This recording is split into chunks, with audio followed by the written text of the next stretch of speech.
All right. I guess I'm gonna dip my hand here in the Joker movie with Joaquin Phoenix. Obviously, that has caused a lot of stir. You've got some people saying that it was terrible and it was too slow. Then, of course, you have people saying that, hey, man, I walked out because of the violence. You've had people who are saying that, hey, I'm mentally ill. I cannot deal with this. You've had, obviously, the threats that happened. There was the movie theater that shut down because of the threats. I mean, there's just been a lot of back to the movie itself. And then, of course, you get into the movie. And I've had the very good fortune of doing a lot of research on the psychology of the criminal mind. I actually have an award for a piece that I wrote about it about 4 years ago, where I used the Joker and Batman as a jump-off point, actually. And then, of course, about a week ago, a little over a week ago, I interviewed Professor Travis Langley, who is at Henderson State University as a distinguished professor of psychology. And additionally, he's written psychology books about the psychology of Batman, the psychology of Joker. And if I want to be honest with you, I do believe in some regards that this movie is a little dangerous because of the type of risks that it takes. I want to be very clear about what you just saw. All right. You did enter the mind of a true criminal. People are saying, I need a criminal mastermind. That's the Joker that I want. That's never been who really the Joker is. He says in countless times, not only in this movie, but in other movies and in other comic books, I just do things.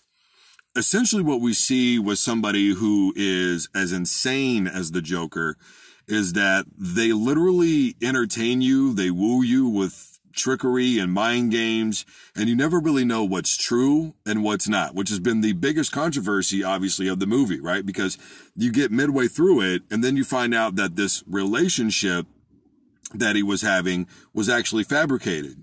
But in the first place, you should have asked yourself, why was this woman showing up to his place after he stalked her? What woman wants to be stalked?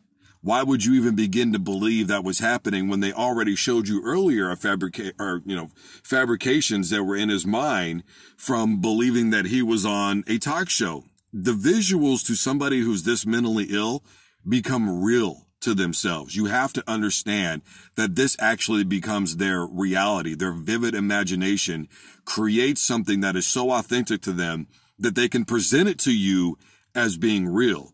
And what we're literally seeing this entire time is he's narrating all of this in your mind. And folks, the movie in and of itself is probably not even in chronological order. It's probably in different spurts and in different areas.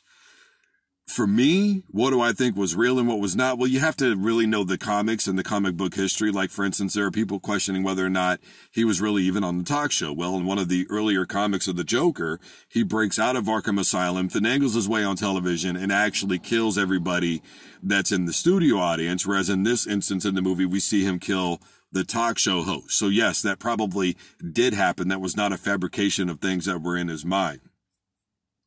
Was he ever in a relationship? Obviously, we know that no, he was not. Was his mother really involved in an affair with Thomas Wayne? Well, that's kind of a conundrum, isn't it? Because there's some evidence that even after the movie is over that suggests that yes, she was, because obviously, I love it when you smile, common theme throughout the movie, right? Put on a smile.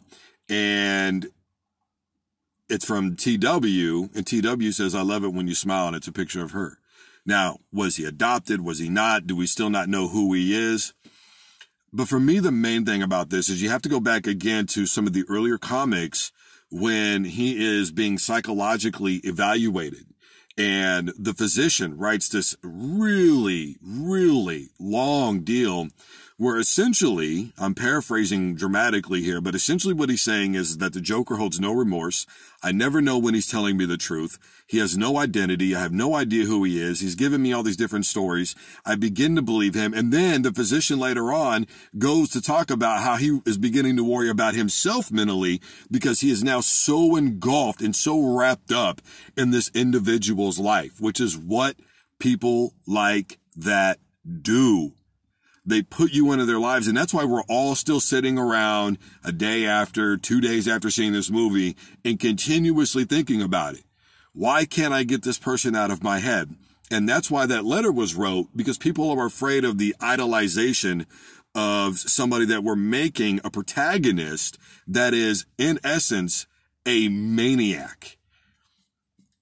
As far as the movie goes, the last piece that I want to go with this, and I think that this is something that we need to understand, in a lot of ways, the Joker himself is observational, which is what comedy is, especially stand-up comedy.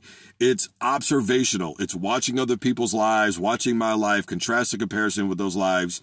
You know, for instance, there's just a lot of things that people don't understand. Like, I was laughing in the movie theater when he told the joke about being a comedian, and he said, people would laugh at me. Well, nobody's laughing now. And of course, nobody is laughing, and nobody in the theater is laughing. But that's the joke. Get it? Like, hello, McFly, anybody home?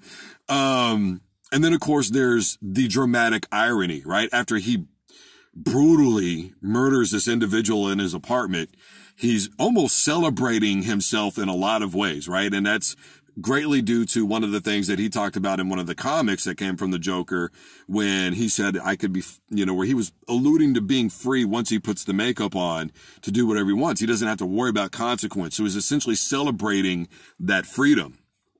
And what we see is these cops now, they've been after him because of the murders in the subway, right? Now they've been to his apartment. They know that he's killed somebody else. They are chasing him down. And what happens?